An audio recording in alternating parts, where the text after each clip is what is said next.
On one of its entirely ordinary voyages, the ship Demeter takes on a routine cargo, unaware that soon the crew will become food for their own freight. In 1897, the Russian ship Demeter was chartered to transport 50 wooden crates from Romania to England. Sometime later, police from a coastal village reported that the ship had been found wrecked and abandoned, and in the remains of the vessel, the captain's logbook was discovered, containing a description of the ominous voyage. 4 weeks earlier, the Demeter had stopped in Bulgaria to collect the cargo and recruit additional crew members.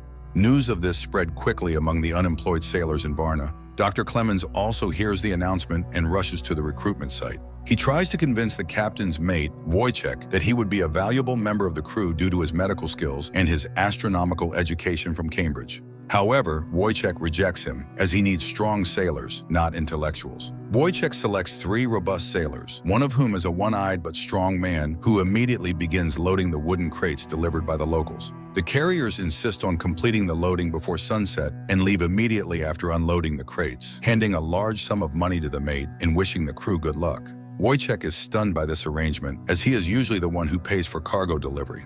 Time is pressing, and the loaders work diligently until the one-eyed man notices a dragon-shaped brand on one of the crates. His grip weakens, and the crate dangerously dangles over the dock where the captain's grandson Toby is playing. Clemens, sitting nearby, sees this, dashes to the child, and manages to snatch him away from the falling crate just in time. Wojciech, enraged, is ready to kill the one-eyed man, but the sailor screams about a devilish sign, wishes the crew salvation, and leaves the ship. Captain Elliot, impressed by Clemens's quick reflexes, invites him to join the crew.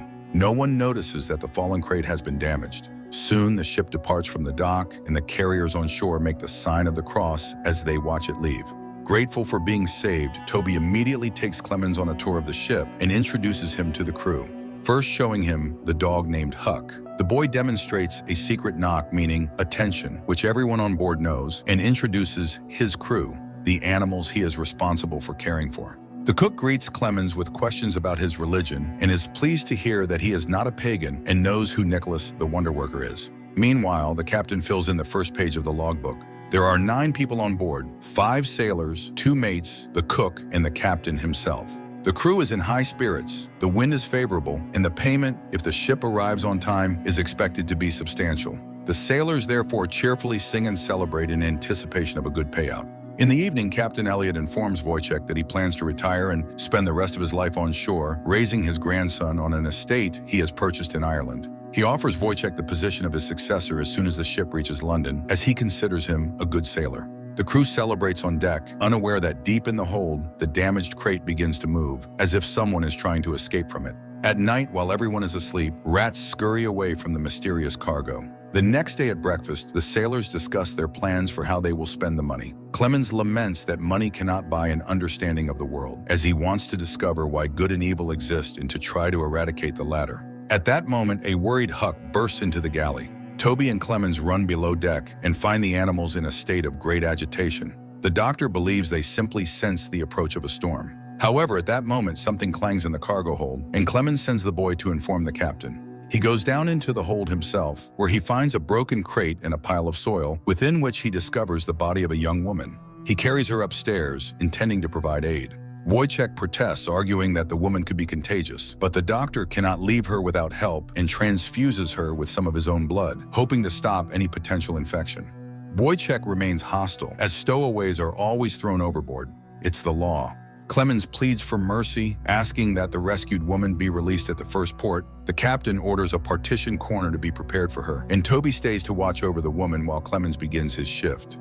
The Demeter enters the Aegean Sea when the second mate, Olgren, scanning the sea through a spyglass, suddenly glimpses a horrible, inhuman face. Shortly after, he finds maggots on the deck and then mysteriously disappears. Clemens searches for him, encountering a sailor who insists that someone just passed by. The following night, the cook discovers the torn-apart body of the dog near the storeroom. Rushing to the pens, he finds all the animals on the ship have been killed. The crew cannot understand who or why this was done. The woman is too weak, and Huck himself has fallen victim to the unknown assailant. Arguments flare up among the crew. Moreover, if they stop at the next port, they will lose the coveted bonus. Clemens reassures them that rabies can only be transmitted through a bite. Tensions continue to rise as the loss of the animals means a limited food supply, which does not help morale. Additionally, only a human could have opened the cages, and there are only two unaccounted-for individuals on board, Clemens and the unknown woman. Threatened with a knife, the doctor is forced to admit that, based on the evidence, no human could have physically done this. There must be some great evil on board. At this moment, the woman writhes in her sleep, hearing her name, Anna, called by some terrible voice. In the morning, fearing an outbreak of rabies, the crew throws the animals' corpses overboard. Toby mourns his beloved animals. He had promised the captain to do his job well, and now he feels guilty for what happened.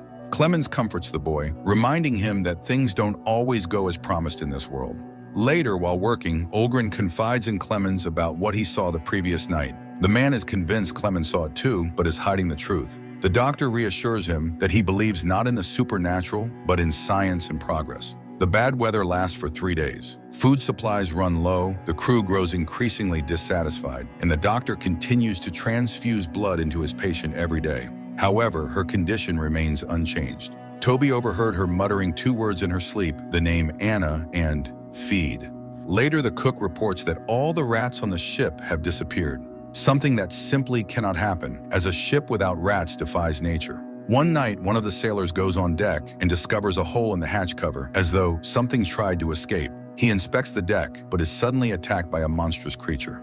Clemens hears strange sounds, goes to investigate, but finds only the sailor's knife and traces of blood on the deck. In the morning, the captain inspects the area, but no one understands what could have happened. Wojciech suspects Clemens, but the doctor thoroughly disproves his accusations. He could not have killed a man without getting covered in blood himself, and besides, he was the one who reported the incident. Furthermore, all the animals had bite marks on their necks. At this moment, Anna finally regains consciousness and, stepping onto the deck, informs the crew that he is here, and he will kill anyone who remains on the ship. Clemens calms the woman, and later she reveals that she spent her whole life in a village near an ancient castle inhabited by a monster. She knows the village elders made a pact with the creature, offering sacrifices to protect everyone else. The monster's name is Dracula, and he is on this ship. This means none of them has a chance of survival. That night, a storm begins. A sailor on duty hears the secret knock and goes onto the deck, calling for Olgren. The mate draws his knife and searches the deck when the monstrous creature attacks the sailor. Olgren, seeing the creature, climbs the rigging, leaving the ship without control.